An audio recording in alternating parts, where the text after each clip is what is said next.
아침 이런 시간에 이렇게 많은 분들, 특히 우리나라 곳곳에서 우리나라를 움직이시는 분들 직접 뵙게 돼서 정말로 반갑고 영광으로 생각합니다. 갑자기 경제강령이 웬 말이냐 그렇게 생각하실 수 있을 겁니다. 제가 여러 가지 직업들을 거쳐왔는데 가장 오래 했던 일이 기업 경영이었습니다. 안철수 연구소라는 회사를 처음에 창업하고 10년 정도를 경영을 했습니다. 그리고 또 이제 곧 이어서 이 경험 그리고 이런 지식들을 다른 학생이라든지 다른 중소기업 창업자들에게 도움이 되고자 일단 워튼스쿨 MBA부터 받아서 다시 한 번 더 제 경험들을 정리하고 체계화시키고 카이스트에서 학생들에 대해서 교육을 하기 시작했습니다. 제가 했던 과목이 기업가 정신입니다.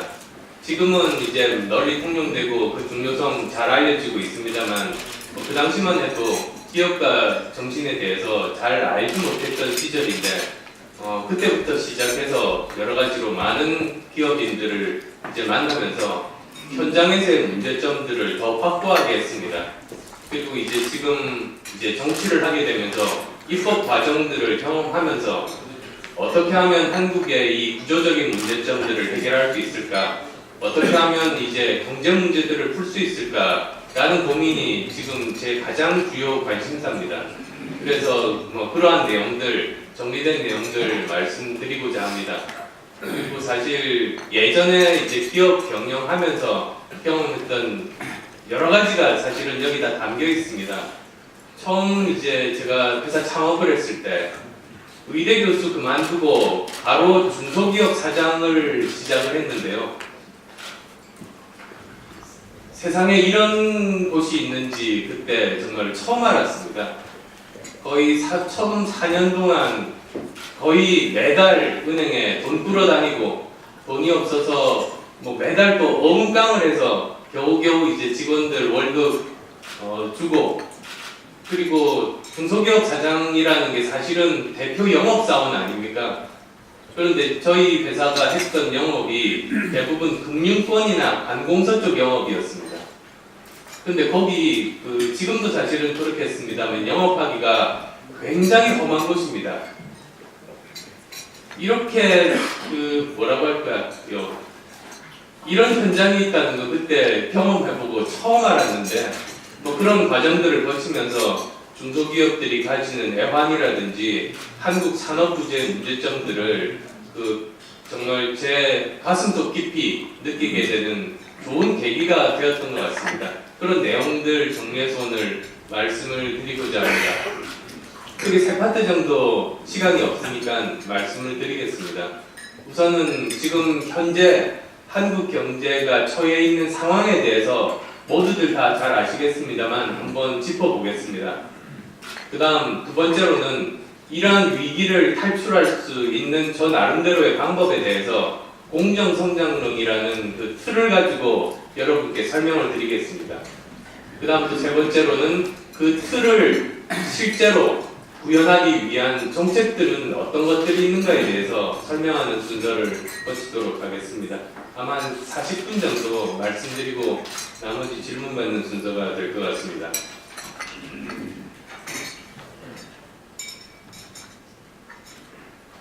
우선 지금 현재 한국 경제 상황에 대해서 한번 짚어보겠습니다. 아시다시피 이제 우리 경제에서 가장 중요한 요소 두 가지가 수출과 내수 아니겠습니까? 그런데 지금 양쪽 다 지금 현재 2016년 2월 현재 굉장히 상황이 녹록하지 않습니다. 우선은 이제 수출을 보면 신문 보도 통해서 아시겠습니다만 지난해 1월부터 올해 1월까지 13개월 연속으로 한 달도 빼놓지 않고 수출이 감소했습니다. 그리고 특히 지난달 1월달은 수출 감소폭이 마이너스 18.5%, 엄청나게 지금 위기 상황입니다. 그런데 이런 양적인 문제뿐만 아니라 내용적으로 들어가면 이 문제가 더 심각합니다. 우리나라 수출의 4분의 1을 차지하는 중국을 보면 중국도 지금 그 양적으로 질적으로 지금 변화하고 있습니다. 우선은 중국이 이제는 더 이상 7% 이상의 그런 성장률을 유지하지를 못합니다. 점점 이제 실제로 중국의 성장률이 낮아지고 있는데 우리나라 수출의 4분의 1을 차지하는 곳이니만큼 우리나라가 굉장히 큰 영향을 받을 수밖에 없습니다. 그런데 더 문제는 그 내용입니다. 중국이 이제는 수출에서 내수로 이제 경제가 바뀌고 있습니다. 그런데 지금까지 대한민국이 중국에 수출을 했던 가장 많은 부분들이 중간재를 수출하는 겁니다. 즉 한국이 중국에 중간재를 수출하고 중국이 다시 그것을 완제품으로 만들어서 수출을 했습니다. 그래서 중국이 수출을 많이 할수록 우리나라 한국 경제에 도움이 되는 구조였는데 이것이 바뀌고 있는 겁니다. 중국이 수출에서 내수 위주로 바뀌다 보니까 우리나라가 중간재 수출을 하는 그것이 자꾸 비중이 줄어들게 됩니다. 그리고 이건 구조적으로 장기적으로 진행될 것이어서 앞으로 사실은 전망이 굉장히 어둡습니다. 그리고 또 일본 같은 경우도 마찬가지입니다. 일본 아베노믹스로 계속 양적 완화로 엔화 가치를 절하시키고 있는데 그러면 우리나라 입장에서는 수출 경쟁력에 그 아주 안 좋은 영향을 가지게 됩니다. 같은 기술력을 가지고도 훨씬 더 값이 싸면 그렇게 되면 더 문제가 되는데 지금은 일본이 우리나라보다 더 기술력이 높은데도 불구하고 이제 가격 경쟁력을 가지게 되는 겁니다. 이것 역시 구조적으로 장기적으로 계속 지속되다 보니까 이게 우리나라 수출에 아주 좋지 않은 영향을 미친다는 겁니다. 이런 것이 우리나라 이제 수출의 그 전망을 어둡게 만드는 요인입니다. 내수도 정말로 심각합니다. 내수 아마 지금 곧 통계가 나오겠습니다만 작년 말을 기준으로 가계부채가 이제 1200조를 넘을 것 같습니다. 그런데 상식적으로 빚이 많은데 어떻게 물건들을 사겠습니까? 이런 상태에서는 이 가계부채가 이렇게 많은 상황에서는 도저히 내수가 활성화될 수가 없습니다. 그리고 특히 이제 서민층들을 들여다보면 전세가 월세로 바뀌는 게 생각보다 굉장히 큰 영향들을 미칩니다. 제가 지금 저희 지역구가 상계동입니다. 노원구 상계동에서 살고 있는데 많은 아파트들이 월세로 바뀌면서 많은 사람들이 경기도로 이사를 가거나 그리고 또 그나마 이제 계속 그 집을 가지고 유지하고 있는 사람들도 이제 더 이상 소비할 수 있는 여력이 없는 겁니다. 직격탄을 받는 것이 아파트 앞에 상가들입니다. 지금 그래서 상황이 굉장히 심각하다. 저는 그렇게 보고 있습니다. 여기다 또 더 문제를 악화시키는 것이 이제 미국 아니겠습니까? 미국에 지금은 좀 주춤합니다만 미국의 금리 인상이 또 큰 영향을 주고 있습니다. 저보다 훨씬 전문가들이 많으시겠습니다만 결국은 외국의 금리 인상이 우리나라에 미치는 영향은 개인도 마찬가지겠습니다. 개인이 은행에 저금을 할 때 이자를 많이 주는 은행에 저금을 하듯이 국가 간에도 결국은 자본이동이라는 것은 그 금리가 높은 쪽으로 쏠리게 마련입니다. 그런데 우리나라 금리가 낮은 상태에서 지금 사상 최저 1.5% 금리 상황에서 미국이 금리를 높인다면 자연적으로 자본은 그쪽으로 이동할 수밖에 없지 않습니까? 그러면 우리나라 지금 내부에 들어와 있는 자본 이동이 사실은 벌써 시작되고 있는데 그렇게 외국에서 들어온 자본들이 다시 빠져나가기 시작하면 그러면 자산 가치 하락은 불 보듯이 뻔한 일이 될 겁니다. 이런 것들이 이제 당장 2016년 올해를 굉장히 어둡게 만드는 단기적인 요인들이 아닌가 싶습니다. 그런데 장기적으로는 사실은 더 심각합니다. 가장 영향을 많이 미치는 것이 인구 구조인데요. 2018 그 인구 절벽이라는 책 이제 보신 분들은 아시겠습니다만 제일 대표적인 그 사례가 일본 같습니다. 일본에서 1995년에 생산 가능 인구가 이제 정점을 찍고 그 다음에부터 감소하기 시작했습니다. 생산 가능 인구라는 건 16세부터 65세 인구입니다. 가장 그 생산 현장에서 열심히 참여해서 일을 많이 하고 또한 그 계층이 소비도 가장 많이 하는 그 층입니다. 그런데 일본이 95년에 생산 가능 인구가 정점을 찍고 그 다음에부터 감소하기 시작하면서 당장 1996년부터 모든 소비 지수가 마이너스로 돌아서고 20년 장기 불황이 지금까지도 계속 이렇게 이어져 오고 있습니다. 그런데 우리나라는 그게 언제냐? 바로 내년입니다. 우리나라가 올해 생산 가능 인구가 정점을 찍는 해입니다. 내년부터는 감소가 시작됩니다. 그러면 올해도 어렵지만 내년에 만약에 일본과 같은 그걸 따라간다면 내년 경기 전망은 상상하기도 끔찍할 수 있습니다.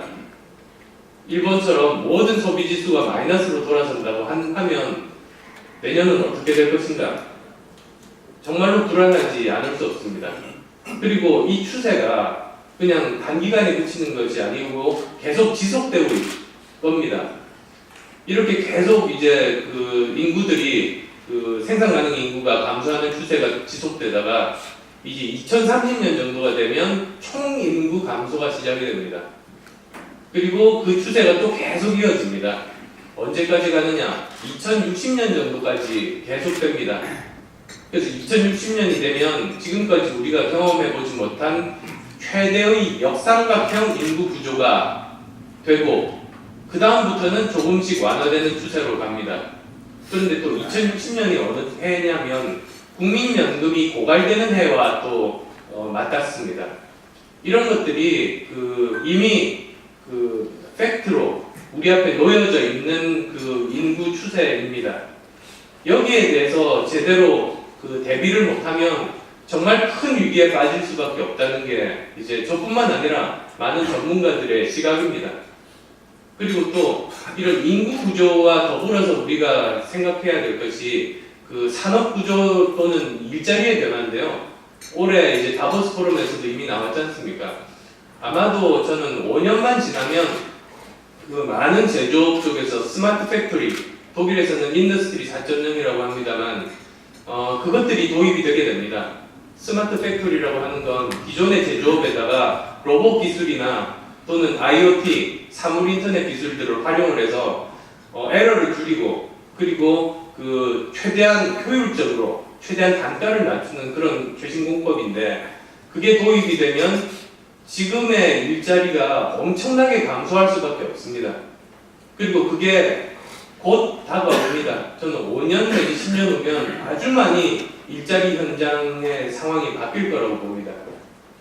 지금부터 대비하지 않으면 정말로 큰일입니다. 근데 우리나라 정부 부처나 또는 국회에서 이러한 일자리 감소 추세에 대한 대비가 되어 있는가 저는 심각하게 문제를 제기하지 않을 수가 없습니다. 자, 그래서 이게 한 장 가지고 너무 오래 설명을 드렸는데요. 그런데 방법이 저는 있다고 봅니다. 우리가 지금 저성장 국면에 지금 진입했다고 모든 사람들이 그러지만 제가 나름대로 현장 경험을 가지고 살펴보면 우리는 아직도 성장이 가능하고 일자리 창출이 가능하다고 저는 생각합니다. 그리고 정말로 특단의 조치를 가지고 지금부터 체계적으로 이 개혁들을 단행하면 우리는 이 위기에서 탈출할 수 있는 방법이 있다. 저는 그렇게 말씀을 드리고 싶습니다.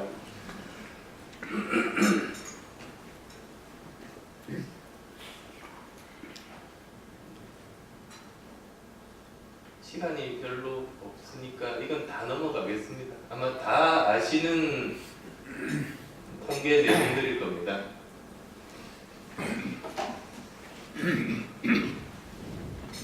그 경제해법을 저는 가칭입니다. 공정성장론이라고 이름을 붙이고 싶습니다.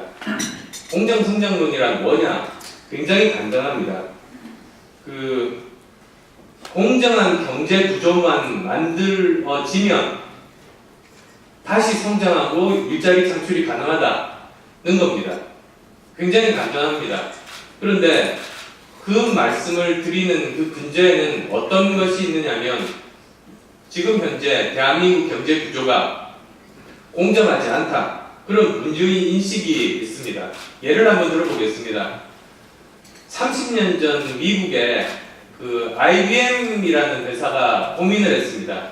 그때 30년 전에 IBM은 대형 컴퓨터 회사입니다.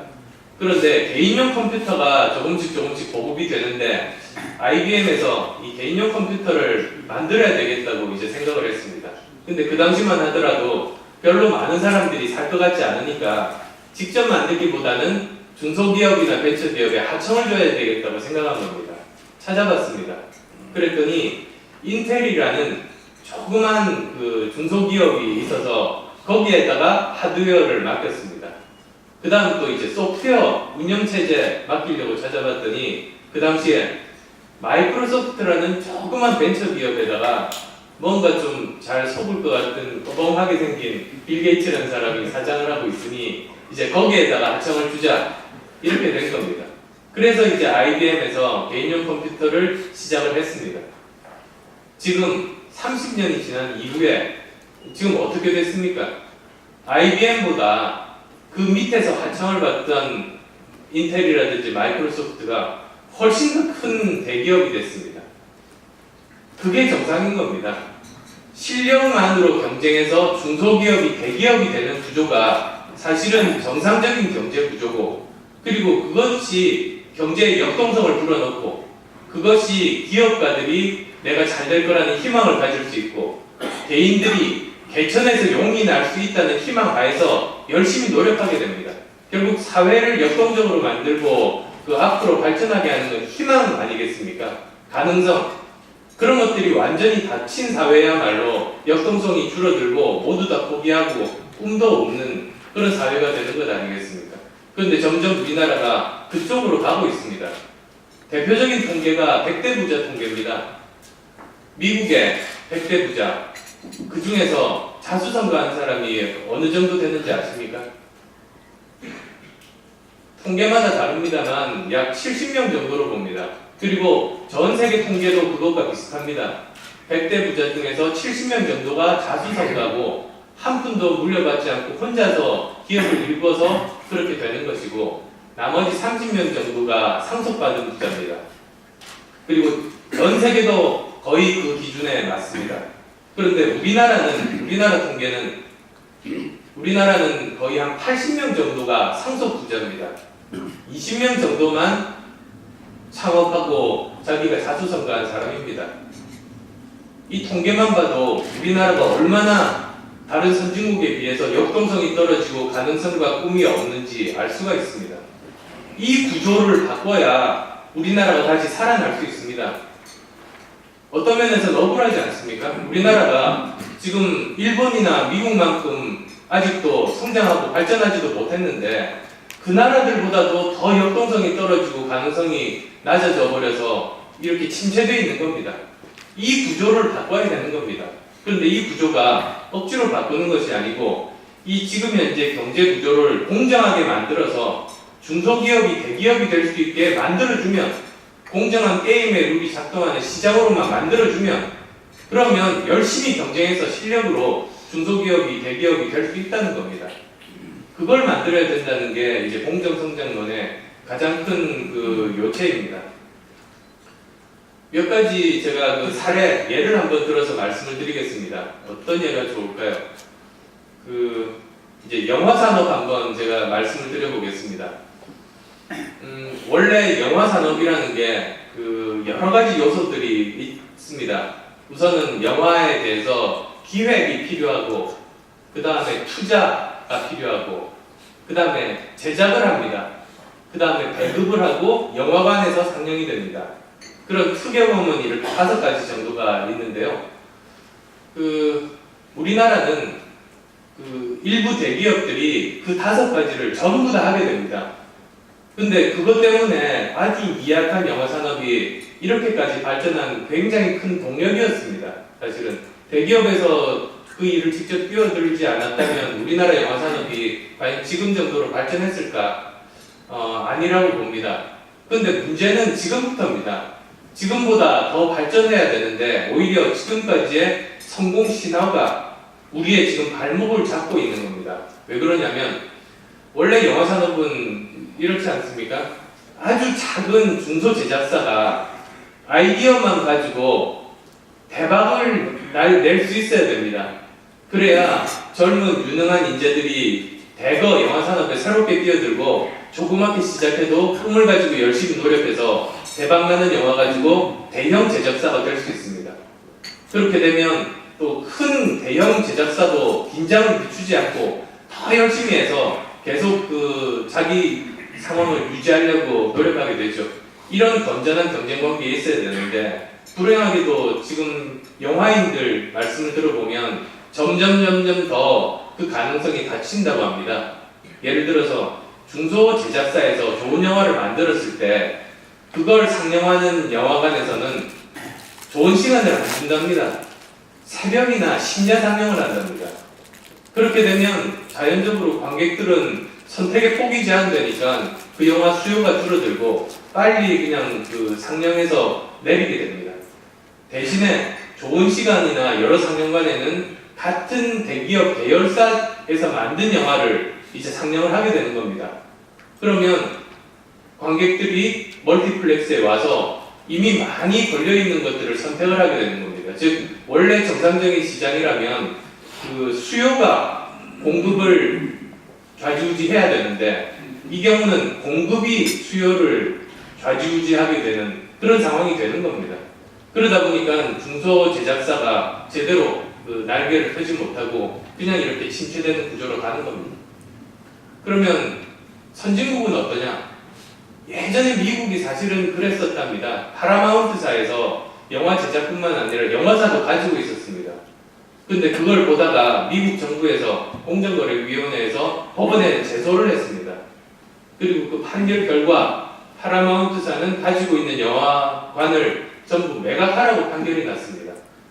그게 언제냐? 1947년입니다. 거의 70년 전에 선진국에서는 이미 그렇게 정리가 돼서 영화 제작사는 영화관을 직접 가지고 운영하지 않습니다. 그러다 보니 자유롭게 경쟁하고 큰 회사는 큰 회사대로 열심히 노력하고 작은 회사는 작은 회사대로 대박나는 영화를 만들려고 노력하면서 그 경쟁력이 결국은 전 세계를 그 장악하게 되는 경쟁력까지 가지고 온 거 아닌가 싶은데요. 불행하게도 우리나라가 지금 그렇지가 않은 겁니다. 그 구조를 깰 수만 있으면 지금보다도 더 산업이 발전하고 고용도 많이 창출되고 작은 중소 제작사들도 대형 제작사로 만들 수 있고 결국은 그 경쟁력이 해외 수출까지도 저는 이어질 수 있다고 봅니다. 또 다른 예가 제가 했던 소프트웨어 쪽입니다. 소프트웨어 산업 중에서 굉장히 많습니다. 저희 사무용 소프트웨어도 있고 게임 소프트웨어도 있고 저같이 이제 그 보안 소프트웨어도 있고 많습니다만 가장 소프트웨어 분야 중에서 큰 시장을 가지고 있는 것은 엔터프라이즈 소프트웨어입니다. 대기업에서 업무용으로 하고 개인들은 쓰지 않는 소프트웨어입니다. 뭐 대표적인 회사가 독일의 SAP, SAP 같은 회사가 그런 회사입니다. 그런데 지금도 그래서 그 여러 가지 소프트웨어 분야 중에서 가장 벤처 투자가 활발하고 지금도 가장 크고 계속 성장할 수 있는 분야가 이제 엔터프라이즈 소프트웨어 분야인데요. 전 세계 공통입니다. 그런데 우리나라는 엔터프라이즈 시장이 거의 존재하지가 않고 성장도 하지 않습니다. 왜 이런 비정상적인 현상이 발생되는지 한번 내부를 들여다보면 그 이유를 알 수 있습니다. 왜 그런가? 삼성그룹에서는 삼성 SDS에서 삼성만 쓰는 소프트웨어를 만들고 LG는 LG CNS에서 LG그룹 전용 소프트웨어를 만들고 SK는 SKCNG에서 SK 전용 소프트웨어를 만들고 CJ그룹은 CJ그룹 전용 소프트웨어를 만들고 코롱그룹은 코롱 전용 소프트웨어를 만들고 이런 겁니다. 그런데 그러다 보니까 이 엔터프라이즈 소프트웨어라는 큰 이제 파이가 있다고 할 때 이 시장 자체를 계속 키우기보다 이 중에서 해당 그룹이 가지고 있는 그 분야 파이만 잘라서 자기 그룹 내부 수요만 충족하고 그걸로 만족하는 겁니다. 그러다 보니까 이 산업이 클 수가 없습니다. 그럼 어떻게 해야 되는가? 사실은 몇 개 그룹만 서로 결심을 해서 그 SI 업체라고 합니다. 그 그룹 내부 소프트웨어를 만드는 회사를 SI 업체라고 하는데요. 이 회사들을 몇 개만 서로 그 M&A를 시킬 수 있다면 굉장히 많은 일들이 저는 벌어질 수 있을 거라고 봅니다. 그러면 일단은 세 개 그룹의 회사가 합쳐졌을 때, 그러면 거기서 만든 소프트웨어는 세 개 그룹에 납품을 할 수 있습니다. 어느 정도 규모의 경제를 가질 수 있습니다. 그리고 그런 경험과 노하우를 바탕으로 계속 우리나라 프로그래머들이 워낙 그 실력이 높기 때문에 저는 금방 수출도 가능하다고 봅니다. 그러면 거기서 고용이 창출되고 국부가 만들어지고 여러 가지 많은 수출이 되면서 그 산업 자체가 굉장히 커질 수가 있는 겁니다. 더 쉬운 예가 저는 호텔 산업일 수도 있겠다고 봅니다. 제가 전문가는 아닙니다만 제가 가졌던 의문 중에 하나가 우리나라 호텔들 이제 가서 보면 세계적인 수준의 서비스 경쟁력을 가지고 있는데 왜 외국에 가면 우리나라 브랜드의 호텔을 찾기가 힘들까? 그런 생각들을 했습니다. 근데 이제 살펴보니까 우리나라 30대 대기업 그룹 중에서 자체 호텔을 가지고 있는 그룹이 22개인 겁니다. 그러다 보니까 그 그룹 내 행사를 할 때 구태여 다른 호텔 갈 필요가 없습니다. 그룹 내 같은 계열사 가서 그냥 편하게 대접받고 거기에다가 충분히 또는 뭐 저기 다른 시장가보다도 더 이제 지불을 해도 그건 다른 그룹으로 돈이 흘러가는 건 아니니까요. 그렇게 하다 보니까 이게 전체적으로 그 산업 자체가 크지를 않는 겁니다. 발상이 전환을 해서 만약에 몇 개 그룹이 또 그 결심을 해서 하나로 합친다고 생각해 보십시오. 따로 분사해서 이들을 다 합쳐서 호텔 산업만 책임지는 전문 대기업 그룹이 만들어진다. 만약에 그렇다면 우리는 아마도 5년 내로 전 세계 곳곳에서 우리나라 브랜드의 그 호텔들을 볼 수 있을지도 모르겠습니다. 그래서 이런 것들을 생각을 해보시면 이런 그 산업 구조를 제대로 바꿀 수만 있으면 얼마나 많은 새로운 성장 동력들이 생길 수 있나 그런 것들을 아실 수가 있을 겁니다.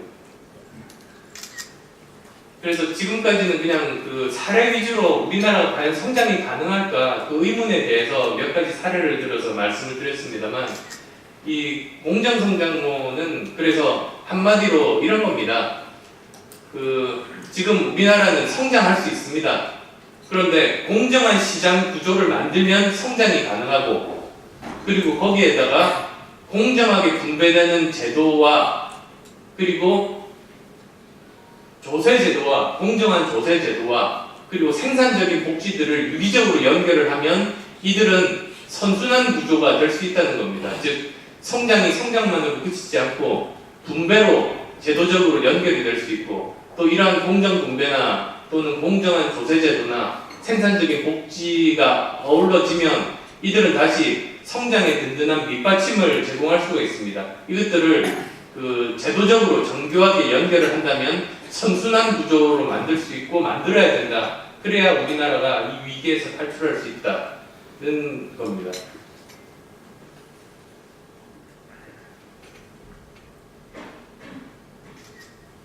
성장은 제가 아까 말씀드린 건 사실은 일부 사례입니다.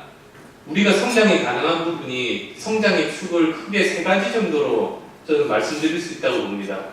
아까 말씀드린 것처럼 시장 구조가 혁신이 돼야 되고 그리고 또 새로운 신산업 전략을 가지고 특정한 산업 분야에 투자를 해야 됩니다. 요즘 이것이 잘 되지 않고 있는데 투자를 해야 됩니다. 그 다음에 또 지금은 북한과 긴장 관계 때문에 여러 가지로 난관이 있습니다만 결국은 우리가 동북아 경제 권력 구상을 가지고 이 일들을 추진을 하면 다시 추가적인 성장 동력을 얻을 수가 있습니다.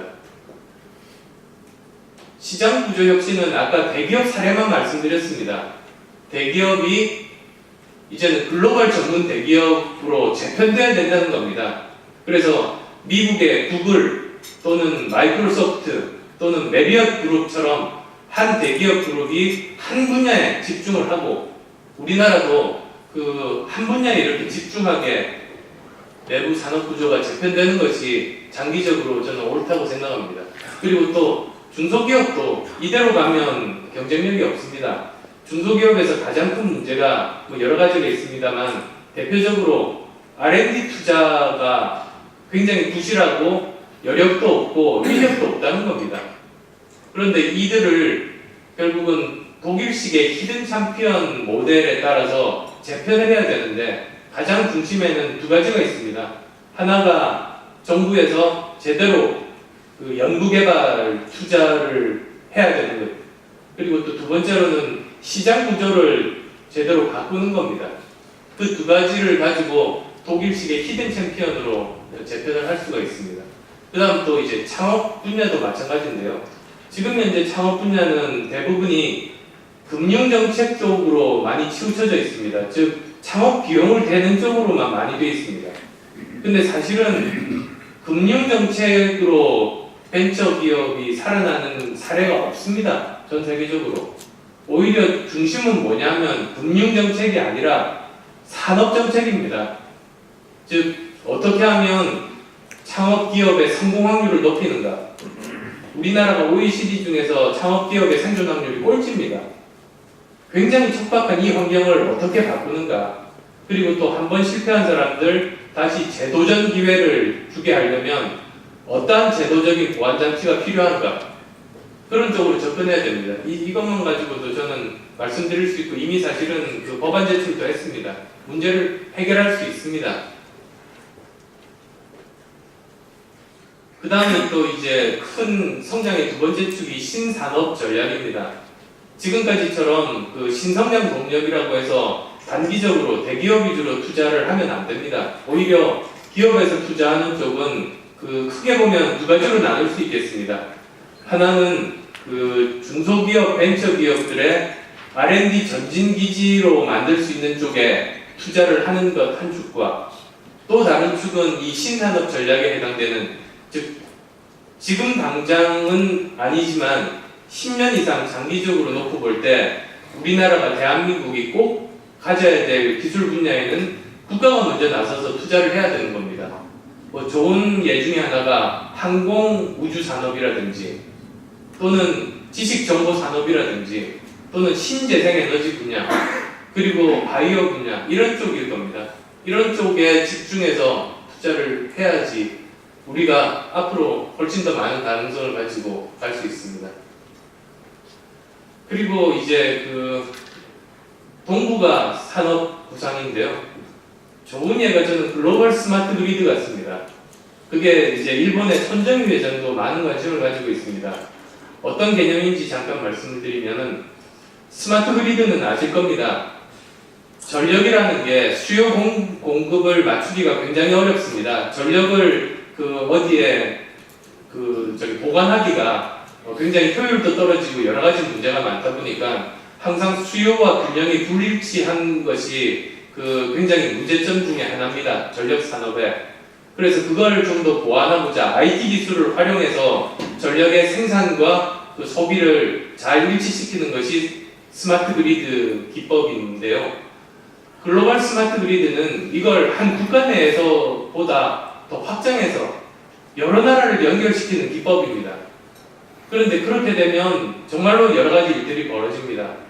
전력 수요에서 가장 큰 문제는 뭐냐면 연중 피크 수요보다 더 많은 전력을 생산을 해야 됩니다.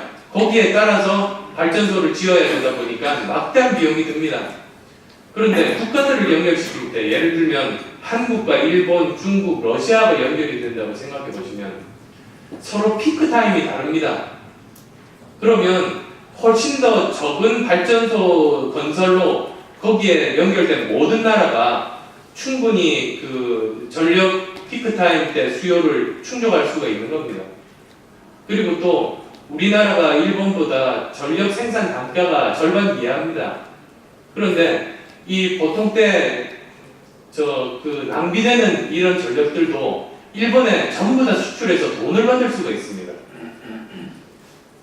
그런 것들을 포함해서 그래서 북한과 이제 긴장 완화가 되고 경제 협력, 경제 교류가 될 수 있는 상황이 된다면 거기를 통해서 전력선들도 중국과 러시아와 연결이 될 수 있고 거기에 이제 물류를 포함한 도로라든지 또는 철도망이라든지 그가 연결이 되면서 여러 가지로 성장 가능성들이 저는 굉장히 많다고 봅니다. 특히 이제 만약에 그렇게 물류망이 중국과 연결이 되고 중국의 1대1로와 연결이 될 수 있으면 아마도 일본은 자기 비용을 들어서라도 한일 해저 터널을 통해서 일본의 물류도 거기다 연결시키려고 노력을 할 겁니다. 이런 것들이 우리나라를 한층 더 우리나라가 동북아의 물류 시작점이자 중심 기지가 될 수 있는 이런 소중한 기회들이 굉장히 많이 있고 이런 것들이 우리를 한 단계 더 발전시킬 수 있는 방법이다 생각합니다. 그래서 이런 그 커다랗게 보면 세 가지 성장축을 가지고 체계적으로 장기적으로 끈질기게 이제부터는 시작을 해야 되는 그 절체절명의 시기에 왔다는 것이 제 생각입니다. 분배 문제도 심각합니다. 그 사실 그 토마 피케티가 그 이야기했던 것은 자본 수익률이 그 훨씬 더 높다 보니까 상속받은 부자들이 계속 그 빈부격차를 계속 지속시키는 아주 근본 원인이라고 하는 겁니다. 근데 우리나라는 사실은 그렇지 않다는 건 장하성 교수님의 그 책을 보고 통계를 보면 알 수가 있습니다. 우리나라는 아직도 지금까지 보면 경제 성장률이 그 자본 수익률보다 계속 높았습니다. 그런데 우리나라에서 빈부격차를 악화시키는 가장 큰 그 원인은 결국은 그 분배에서의 문제입니다. 그 분배 문제를 이제 그 가장 핵심에는 세 가지 정도가 있습니다. 하나는 일자리 자체가 부족하다 보니까 자영업자가 굉장히 많습니다. 다른 어느 세계 통계를 보더라도 우리나라가 자영업자가 비정상적으로 많은 이유가 일자리가 충분하지 않기 때문입니다. 두 번째로는 대기업, 중소기업 간의 임금 격차가 비정상적으로 굉장히 큽니다. 1980년대 통계만 보더라도 대기업과 중소기업 간의 임금 차이가 90% 정도였습니다. 임금 수준이. 그래서 대기업의 90% 정도의 임금을 중소기업이 받았습니다.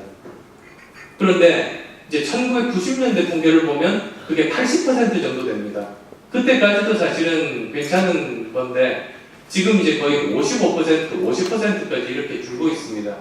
제일 극심하게 이런 것들이 생기는 것이 지난 이제 IMF 직후 또는 2008년 이후에 금융위기 이후에 이런 것들이 강화되고 있는데 그것이 이제 임금 격차의 가장 큰 원인 중에 하나입니다.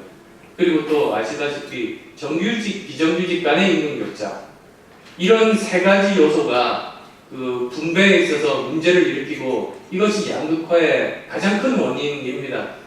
그래서 이제 거기에 대해서 그러면 어떻게 할 것인가 그런 것들을 이제 공정 성장론에 담았습니다. 그리고 이 부분도 역시 그 최근에 입법안들을 발의를 했습니다. 그리고 이제 뭐 복지 부분뿐만 아니라 그 조세제도도 지금 바꿀 필요가 있습니다. 가장 큰 것 중에 하나가 그 결국은 조세제도에서 가장 중요한 건 누진제지 않습니까? 그런데 이 누진제가 제대로 작동하고 있지를 않습니다. 예를 들면 법인세 같은 경우에 순이익 5천억 이상의 기업의 실효세율은 16% 정도입니다. 그런데 순이익 5천억 이하 더 적게 버는 기업의 실효세율은 18% 정도로 오히려 세율이 더 높습니다. 원래는 이익이 많을수록 세율이 더 높아져야 되는데 이제 거꾸로 되어 있습니다. 그래서 지금은 명목세율 따질 때가 아니라 오히려 실효세율이 제대로 누진제가 적용이 되는지 그 부분부터 맞춰서 고치는 게 시작이 아닌가 싶습니다. 그래서 이제 40분 정도 제가 말씀을 드린 것 같습니다만 이런 것들을 다 담아서 지금 이런 틀로서 저희들은 진행을 하고 있고 여기에 따라서 12대 입법 과제 중에서 지금 이번에 4개를 입법을 하고 이제 다른 부분들 하나하나 진행해 나가고 있다 그렇게 말씀을 드리겠습니다. 경청해 주셔서 감사합니다.